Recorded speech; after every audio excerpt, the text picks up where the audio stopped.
My name is Victor Martins, and I was a founding member of MBCI in 1945.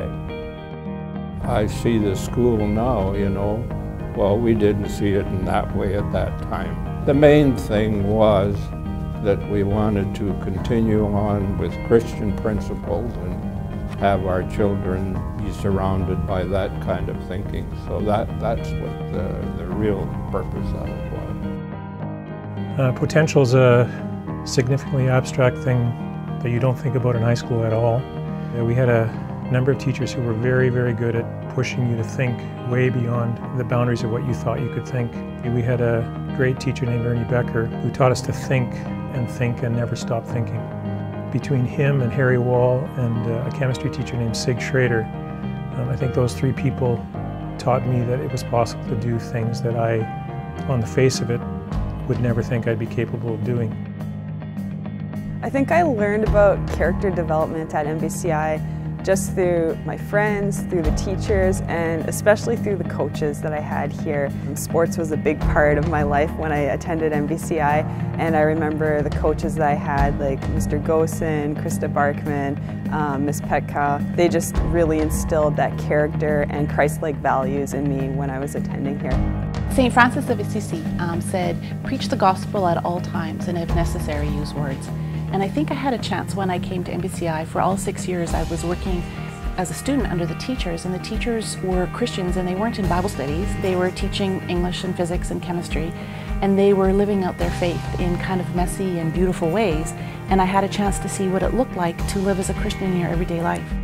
When I look back at my life and try to understand how I make decisions, I keep thinking about anchors, and it's the people in my life or the situations in my life that have allowed me to think, well, I'm in this kind of a circumstance.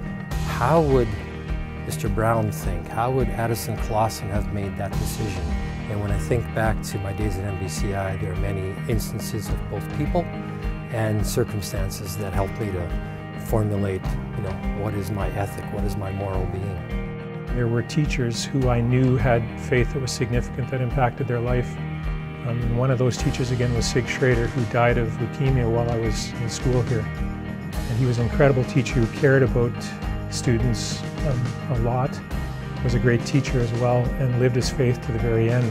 I think I've taken the character values I learned from MBCI and used them in my life afterwards. Times where I've had injuries or trials, just being able to still have that joy, thinking about how this life is about Jesus and not about the accomplishments that I have in speed skating or athletics.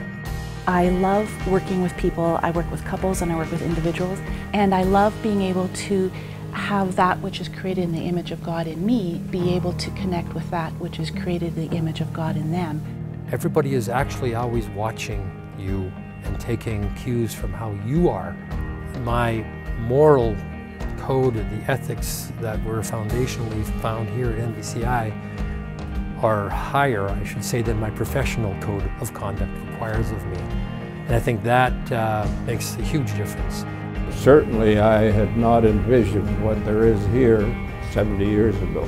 You have to envision what there is now and what can happen. And now many things. It's a beautiful building, and you've got good staff and good rapport.